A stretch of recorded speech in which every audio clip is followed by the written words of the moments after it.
Alhamdulillah wa salatu wa salamu ala Sayyidina Muhammad wa ala alihi wa sahbihi. Also, thank you for your patience to stay for the khatira. Tonight, inshallah, this is part 2 of the chronicles of life of Aayeshah radiallahu anha. And we have talked quite a bit about her in earlier khawatir. Tonight, a couple of things, her marriage. And as we know, there is a saying that marriages are made in the heaven. Or there is another saying that says, man proposes and God disposes. So we plan, but Allah also plans, and Allah's plan is executed. So by the time the marriage proposal of Aayeshah radiallahu anha came to the Prophet sallallahu alaihi wasallam, Abu Bakr radiallahu anhu had already verbally engaged her to the son of Mut'im bin Adi. His name was Jubair ibn Mut'im.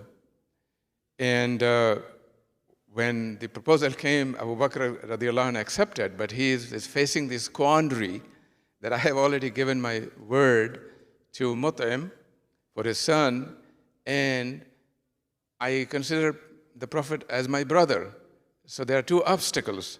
So what happened is that he asked Mut'im's family for the last time if they were still committed to the marriage, and his wife, Mut'im's wife, said, well, I don't feel comfortable because Aayeshah's father has become a Muslim, and I'm afraid that his daughter will take my son away from the deen of our forefathers.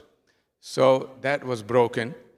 So there is another hurdle in the mind of Abu Bakr radiallahu anh. So he mentioned to the Prophet sallallahu alaihi wasallam, and the Prophet sallallahu alaihi wasallam told him that you are not my blood brother, I'm not your biological brother, so there is no harm in marrying Aayeshah radiallahu anha. And the third thing that happened is that the Prophet sallallahu alaihi wasallam told Aayeshah radiallahu anha that I saw you in a dream. This is of course after the marriage. I saw you in a dream for 3 nights. An angel brought you to me in a silken cloth and said, this is your wife. When I woke up from the dream, and when I uncovered you, it was uncovered this person he was holding, it was you. This is Sahih Bukhari and Muslim. So the Prophet ﷺ also said, when he kept seeing this dream, he said that if this is meant to be by Allah, then it will be. And he left it at that. So they were betrothed when Aayeshah radiallahu anha reached maturity. And this was the age of 9. Now I want to dwell on this for a little bit because many of you hear a lot of criticism of the Prophet ﷺ online and offline because she married a 9-year-old.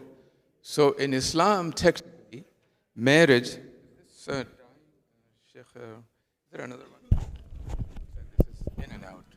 Jazakallah khair. So in Islam, marriage is technically at puberty. But this is not a requirement that everybody should get married. It is a permissibility, right? And what the problem that the Western society today, or anybody today, does is that they apply the conditions of a bygone era to the laws of today. So back in the day, this was the norm. Women got married early, not just in Muslim societies, but also in non-Muslim societies, because life for women was short. The life expectancy was short. Think about the Prophet ﷺ, all his daughters died very young, and also his sons, but all his daughters died, even before they reached 30, right, or thereabout. So, and then think about what happened in other societies until 1880. I have mentioned this before. In the state of Delaware in the United States, the earliest age for a girl to be married was 7. And that was more than a century earlier.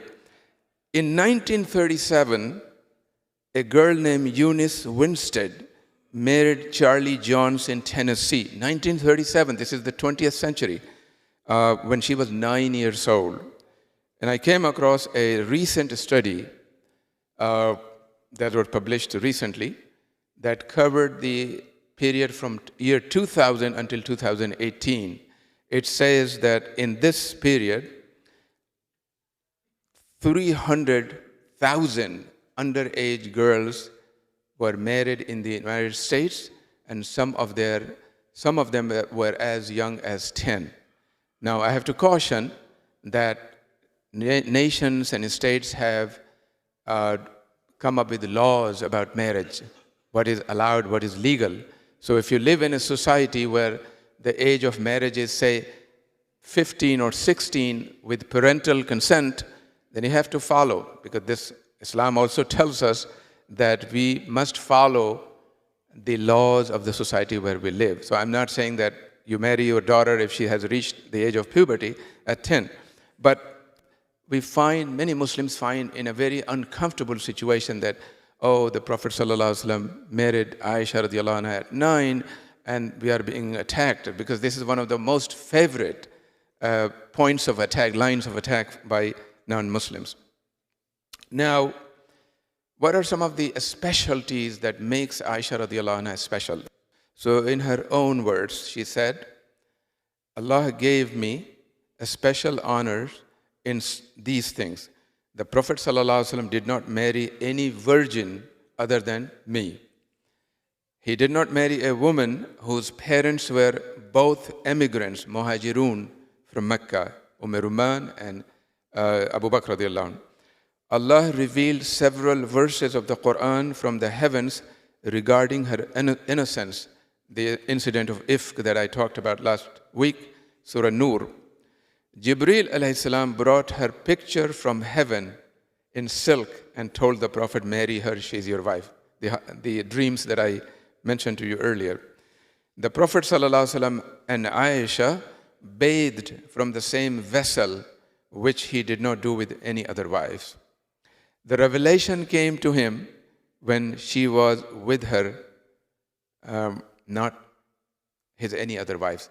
And again, I have to caution that because Khadija radiallahu anha has died, Jibreel did come when Khadija radiallahu anha was with the Prophet sallallahu alaihi wasallam, but she's talking about the current wives of the Prophet sallallahu alaihi wasallam. So there is no contradiction. Allah took his soul while he lay propped against her chest. The Prophet ﷺ breathed his last when he was propped up against her chest, and he was dipping his hand in a vessel of water and putting on his face, and then his ruh left him. So that's what happened.